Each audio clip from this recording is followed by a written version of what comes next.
साहित्य निधि में आज सुनिए हिंदी के जाने माने लेखक कमलेश्वर जी की लिखी हुई एक व्यंग्य कथा तस्वीर, इश्क की खूंटियाँ और जनेऊ। तो शुरू करें कहानी। तस्वीर, इश्क की खूंटियाँ और जनेऊ। वे 3 वेश्याएं थीं। वे अपना नाम और शिनाख्त छुपाना नहीं चाहती थीं। वैसे भी उनके पास छुपाने को कुछ था ही नहीं। वे वेश्याएं लगती भी नहीं थीं। उनके उठने बैठने और बात करने में सलीका था। मेकअप भी ऐसा नहीं जो अपना पेशा खुद बताने लगे। उनकी साड़ियाँ और ब्लाउज भी भड़काऊ नहीं थे। वे गुलदस्तों की तरह भीनी भीनी महक रही थीं। कलाइयों में सादा चूड़ियाँ थीं। महीना सावन का था। उनकी हथेलियों में मेहंदी रची हुई थी। उनके नाम न लिए जाएं, यही बेहतर होगा। तो इनके नाम 1, 2 और 3 रख लेना मुनासिब लगता है। आप इस पेशे में कैसे आईं? एक ने जवाब दिया, ये हमारा पुश्तैनी पेशा है। इसे मंजूर करना मुझे अजीब या तकलीफ देह नहीं लगा। यही लगा कि यही ठीक है, इसमें गलत क्या है। और फिर जब तक बाहर की दुनिया देखी भी नहीं थी, हमें क्या मालूम कि औरत किसी और तरीके से भी रहती है। और आप? दूसरी ने जवाब दिया, मैं तो बस आ गई इस पेशे में।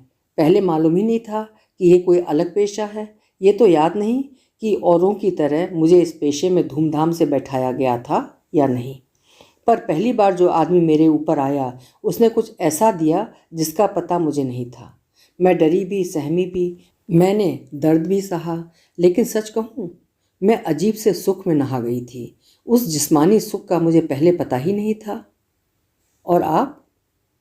तीसरी बोली, मैं तलाकशुदा औरत हूँ। मेरे हस्बैंड ने मुझ पर तरह तरह से चढ़ाइयाँ की हैं और बच्चे पैदा किए हैं। मैं अपने सारे प्यार के बावजूद उन तमाम बच्चों को संभाल नहीं सकती थी। शाहजहाँ की बेगम मुमताज़ महल की तरह 28 की उम्र से 29 की उम्र तक 11 बच्चे पैदा किए और मारपीट और तकलीफ़ें सहीं। तभी सोचा कि बच्चे भी पैदा करो और मारपीट भी सहो। इसका क्या फ़ायदा? जो पैसा देकर साथ सोएगा वो मारपीट तो नहीं करेगा। और यहाँ हम वैसे तो हमल रहते नहीं, अगर रह जाएं तो गिरवा भी सकती हैं। यहाँ मजहब की जकड़बंदी नहीं है। ये तो नहीं मालूम कि इस सिलसिले में मजहब में कुछ ऐसा है, लेकिन घरों में यही बताया जाता है। औलाद पैदा करने की मजबूरी से ये तो बहुत बड़ी आज़ादी थी। दिक्कतें तो होती हैं। कुछ वहशी लोग आते हैं, वे सताते हैं, लेकिन ज़्यादातर औसत लोगों से साबका पड़ता है, जो पैसा तो पूरा देते हैं पर कोशिश के बावजूद वक्त आने से बहुत पहले बेकार हो जाते हैं। हम उनकी मदद करते हैं। शादीशुदा ज़िंदगी में औरत इस हुनर को सीख लेती है। पहली बोली, जी, जब देखा कि औरत और तरीके से भी जी सकती है तो मन हुआ इस धंधे को छोड़ दूं। पर अम्मी और मालकिन ने बताया, इससे बेहतर धंधा नहीं है। बड़े से बड़ा आदमी तेरे कदमों में आकर बैठेगा। उन्होंने हमें नाचने गाने की तालीम भी दी। सीख ले, अरे सीख ले। ना जाने कब तेरी कौन सी अदा किसी को पसंद आ जाए। बड़ी से बड़ी बेगमें हरम में पड़े पड़े यही धंधा तो करती रही हैं। दूसरी बोली, देखो भैया, यूँ जिस्मानी सुख तो एक बात थी, फिर धीरे धीरे पता चला कि उम्र ढलने के बाद क्या होता है। हमारे साथ नेपालिनें थीं, बंगालिनें थीं। वो अपने घरों को याद करके बहुत रोती थीं। हमें तो घर का पता ही नहीं था। वो अपने घरों के बारे में बताया करती थीं।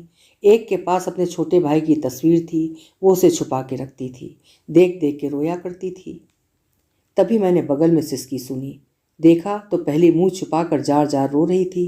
मैं सकते में आ गया। उसके कंधे पर हाथ रखकर मैंने उसे चुप कराने की कोशिश की। वो कुछ संभली तो मैंने रो पड़ने की वजह पूछी। क्या तुम्हें कुछ याद आ गया था? हाँ, बहुत कुछ, कहते हुए उसने अपने पर्स से एक तस्वीर निकालकर सामने रख दी। इसमें मेरी 2 छोटी बहनें और भाई है। मैं भी इस तस्वीर को छिपा कर रखती हूँ। एक बार पकड़ी गई तो बहुत मार पड़ी थी। लेकिन क्यों? मालकिन ने मारा था? दोनों ने मिलकर मारा था। तुम्हारी मम्मी ने भी? हाँ, मैं पहले जो कुछ बोली झूठ बोली थी। ये मेरा पुश्तैनी धंधा नहीं है। मेरी मम्मी भी असली नहीं है। वो मेरी मम्मी बनकर धोखा देती रही। ये तुम्हें कब पता चला? कैसे पता चला? एक बार टसर साड़ियों का सौदागर आया था। कभी कभी मालकिन हम लोगों के लिए उसी से साड़ियाँ खरीदती थी। वो गठरी बांध के लाता था। उस दिन बारिश बहुत थी। मम्मी बोली, बारिश की वजह से कोई सीढ़ियाँ चढ़ाई नहीं है, रुक जा, रात यहीं बिता ले। वो रुक गया। फिर सौदागर और मालकिन के बीच बड़ी फाश बातें होती रहीं मुझे लेकर, बताना भी मुश्किल है। तो छोड़िए उन बातों को, लेकिन एक बात बताए बिना मैं बात कैसे पूरी करूंगी? वो सौदागर किसी और के साथ भी रात बिता सकता था। तो जितना मुनासिब लगे बता दो। मैं ही सामने थी और लड़कियां तो कपड़े बदलने चली गई थीं। मालकिन ने उसे उकसाने के लिए तरह तरह की झूठी बातें बताईं। मेरे बारे में बोली, अगर इसे रात को सोने वाला ना मिले तो दूसरे दिन भर ये हंगामा करती है, खाना पीना हराम कर देती है, इसके कूल्हे देखो।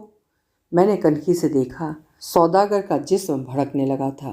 वो मेरे साथ सोने चला आया। सुबह वो चाय पीकर गठरी उठा के चला गया। फिर वो मेरे पास आने जाने लगा। एक दिन मालकिन और अम्मी को चकमा देकर मैं उसके साथ भाग गई। तब उसी ने मुझे मेरे घर वालों से मिलवाया। उसने सब कुछ पता लगा के रखा था। मेरी असली अम्मी मुझे देखकर बहुत रोई। अब्बा का इंतकाल हो चुका था। भाई बहन मुझे ताज्जुब से देख रहे थे। हम रोए धोए तो बहुत, लेकिन अम्मी ने मुझे घर रखने से मना कर दिया। क्यों? अब ये तो वही जाने। तो तुम घर वालों से अलग कैसे हुई? कैसे मालकिन के यहाँ पहुँची? अब याद भी नहीं है। इतना याद है कि मैं यतीम खाने में थी। मालकिन मेरी इस अम्मी को लेकर वहाँ आई। इस अम्मी ने रोक रोक कर माथा पटक पटक कर सर तक फोड़ लिया। मैं इसे ही अम्मी समझी। आखिर कई दिनों बाद अम्मी और मालकिन मुझे ले आई, तब से यहीं थी। तो क्या बगैर कोर्ट पुलिस के हो सकता है कि कोई किसी को अपना बच्चा बताकर ले आए? हो तो नहीं सकता, पर होता सब कुछ है। उसी सौदागर ने बताया था कि यतीम खाने वालों ने मुझे बेच दिया था। ओह, और वो सौदागर? वो कब तक साथ देता? अम्मी रख लेती तो शायद वो रिश्ता निभाता। लौटी तो बस ये तस्वीर लेती आई। इसे भी देने में अम्मी ने बड़ी हुज्जत की। कहते कहते वो फिर रो पड़ी। तीसरी ने उसे संभाला, दूसरी ने मुझे देखा। आपने जिस्मानी सुख की बात की थी, क्या आप उसे ही अंतिम सुख मानती हैं? नहीं, अब नहीं मानती। वो सब काफूर हो गया। आदमी मेरे सुख के लिए नहीं, अपने सुख के लिए आता है। एक बार एक शायर आए। ये नौकरी और शायरी साथ साथ करते थे।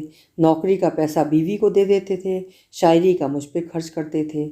एक दिन बोले, हमें तुमसे इश्क हो गया है। मैंने पूछा, तो शादी करोगे? वे बोले, शादी में बहुत झमेला है। फिर मैंने उनसे कहा, तो ये इश्क विश्क की बात छोड़ो, जो करते हो करते रहो। इश्क बीवी से करो, हमारे पास जब मन करे आते जाते रहो। तमाम बीवियां इश्क की खूंटियों पर टंगी हैं, हमसे इश्क करोगे तो वो कहाँ जाएंगी? बड़े अजीब अजीब लोगों से पाला पड़ता है आप लोगों का, नहीं? तीसरी ये बात सुनकर हंसने लगी। पहली भी मुस्कुराई। उसकी आंखों में अब आंसू नहीं थे। उसने तीसरी को कुछ याद दिलाया। वो लेमन जूस वाला? उससे भी मज़ेदार है एक और। उसकी बीवी गांव में रहती है। वो किसी स्कूल में मास्टरी करता है। अच्छी हिंदी बोलता है। कहता है, मैं मंगल के दिन वेश्यागमन नहीं करता, ये बजरंग बली का दिन है। हम सभी को बेसाख्ता हंसी आ गई। मुझे एक शेर याद आया। एक शेर अर्ज करूं? जी सुनाइए। शेर है, सुबह को तौबा कर ली, रात को फिर पी ली। सुबह को तौबा कर ली, रात को फिर पी ली। रिंद के रिंद रहे, हाथ से जन्नत न गई। तीनों ठहाका लगा के हंस पड़ी। इससे भी ज़्यादा मज़ेदार बात एक और है। क्या? वैसे तो वो पैंट शर्ट पहनता था, लेकिन ऐन वेश्यागमन के वक्त वो कान पर जनेऊ चढ़ा लेता था। अभी आप सुन रहे थे कमलेश्वर की लिखी हुई कहानी तस्वीर, इश्क की खूंटियाँ और जनेऊ।